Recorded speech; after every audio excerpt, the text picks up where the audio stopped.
So ESPN and Disney just continue to hike up the pay-per-view price. This is old news, it was from December, but I have been thinking for a while now, how can we add more value to that pay-per-view if we're going to keep the pay-per-view price the same? Because even like $60 is a lot of money for a pay-per-view, you know what I mean? And I'm going to be honest with you guys, I don't pay $80 for a pay-per-view in New Zealand. I still have to pay for the pay-per-view, but it's not that much. I couldn't afford $80 pay-per-views. I'm not made out of money, dude. I'm a university student. I'm pretty much broke. You know, I don't really have the funds to spend $80 on a pay-per-view. That's a lot of money, especially once a month, and especially for a card like UFC 284. So I've been thinking, right? If we're not going to decrease the price of the pay-per-view, how can we add more value to the pay-per-view? Because the UFC is going to want to sell more pay-per-views, right? And to sell more pay-per-views, you probably just got to add more value. You've got to add an incentive to buy the pay-per-view, you know what I mean? Because the UFC and Dana White and all that, which a lot of people like to blame it on, they're not controlling the pay-per-view price. Their provider is, and that's ESPN, who I believe is owned by Disney at the moment.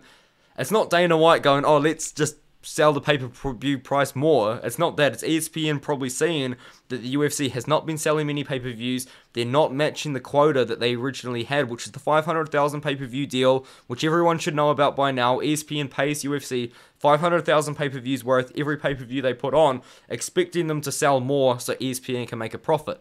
But I believe only last year one pay-per-view sold more than 500k, so ESPN is actually losing a lot of money with this UFC deal, with the pay-per-view side of it anyway. So I think what they're trying to do to combat that is sell more pay-per-views, but the UFC is going to want to sell more pay-per-views to match the quota of 500k, because if they don't match 500k, ESPN's losing out, and they might lose ESPN as a broadcast partner. I don't think they would, because ESPN and UFC seem to have a pretty good connection, but when it comes down to the money, you know, it's clear that ESPN's trying to hike up the price to sell more money's worth of pay-per-views.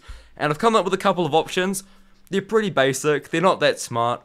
But let's just say if you bought the pay-per-view, I think you need to get more value for it. At the moment, you buy a pay-per-view and you're only getting, where is my thing? Yeah, 5 fights at the moment. You get 5 fights for a pay-per-view. It's not really that much. And even then, sometimes the pay-per-views aren't even that strong. I would actually say that UFC 284, especially to a non-Australian fan, this is a pretty weak pay-per-view card. You've got Jack Della Maddalena, Randy Brown featured fight.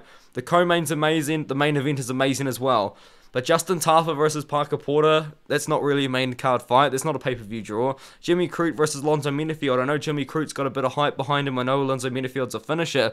That's not a pay-per-view draw fight either. You're really paying for 3 amazing fights and a couple of good fights at the bottom. But how about we do this? Let's add a 6th fight to the pay-per-view.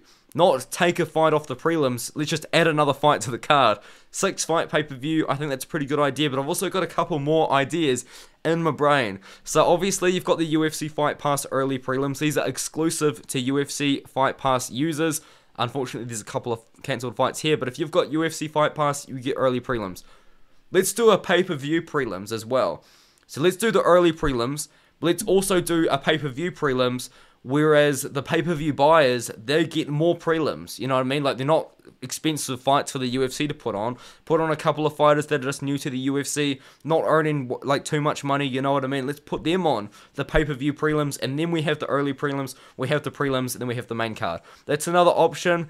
But my third option, which I think is a little bit more realistic and actually would be kind of hype and kind of exciting, I think what we do is we do what kind of Bellator does when they run out of time and they put on these post-lims. So what happens here is the Bellator card is originally 14 fights long, and this is the main event. It's meant to be the 14th fight, but Bellator's matchmakers are, like, pretty much retarded. Like, they've got absolutely no idea what they're doing, and every Bellator fight, especially on this card, went the distance because Bellator's got absolutely no idea what they're doing in their matchmaking. So they all went to decision. They burnt up all of the time, because you might notice that sometimes if UFC fights go to decision, they don't do a post-fight interview, or if it's a first-round finish, they'll burn a bit of time. But with Bellator, dude, they just got no idea what they're doing whatsoever. So they just kind of put on the event, and then they realize, oh my god, we're running out of time on Showtime, or wherever it's been. Like, we've run out of our time allocation, so they just put the prelims that are meant to be there at the end of the show. So what's going to happen here is they've got these post-lims after the main event has actually happened. So what we've got here is the main event, Ryan Bader versus Fader, was actually the 10th fight on the card. But after the show ended, the Showtime stream ended. There's no more Showtime, but there's still fights on the Bellator card. 4 more fights to go, right? So that's probably what I think we should do. On the pay-per-view, you've got the main event, but then you've also got a couple of prelims, or what we call post-lims, which are just like prelim level fights.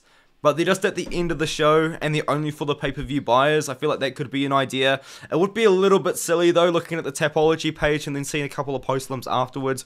I feel like maybe the early prelims is the better idea, but you could do that too. You know what I mean? Or you could just advertise them as early prelims, and then just have them on at the end of the show.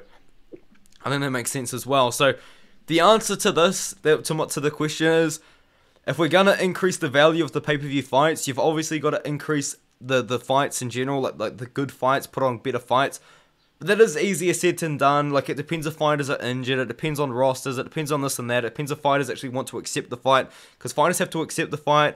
Quite often, sometimes, fighters turn down fights, this and that, so it could be a little bit hard to just say, oh, let's put on better fights. It's a little bit more complicated than that. So I think the answer is, let's just put on more fights. Let's add more value. A 6-fight pay-per-view card would be a good one. You buy the pay-per-view, you get extra prelims at the start of the event, that would be a good one. Or you buy the pay-per-view, and you get extra prelims at the end of the event. You know what I mean? I feel like that's just a good idea, really. You add more value to the pay-per-view, and if people say, I feel like this wouldn't really work for the casual fans, though, to be fair, but the hardcore fans would see, oh my god, I can buy a pay-per-view and get 7 fights instead of 5. That's a little bit better value. Maybe I'm a little bit more incentivized to buy the pay-per-view, you know what I mean? Or, I don't really know, dude. Like, it's a tough one, because it's not on the UFC to increase the price of the pay-per-view. It's actually ESPN that's kind of messing all that up, which is a little bit annoying for the fans, especially like $80 a pay-per-view, dude. Like, I couldn't afford that. I do buy the pay-per-views, I buy every single pay-per-view of UFC, but I genuinely could not afford an $80 pay-per-view once a month. That's ridiculous, dude. That's actually scary money. That's expensive, man. I don't know about that. But anyway, the point is, let's put on more fights, dude. UFC's got the rosters to do it. And if they don't have the rosters to do it, maybe they should employ me. Because I've got so many prospects on my phone. I've literally got hundreds of prospects. UFC level prospects written down on a notepad on my phone. I can sign you another 20 flyweights, dude. I can sign you another 20 welterweights. You want another 10 heavyweights? Look at my notepad, dude. It's literally all there. I don't know, man. That's what I'm thinking. I don't know, dude. I feel like that's the answer. Let's put on more fights. More bang for the buck. Let's get more fights. Let's get more events. I think it just makes sense, dude. Well, not more events, because then that wouldn't work. But the point is, more fights on the pay-per-view. Let's make these pay-per-views a bigger deal than they are. Let's make them better. Let's make them better. UFC 300. 6-fight main card. Why not? You know what I mean? UFC 300.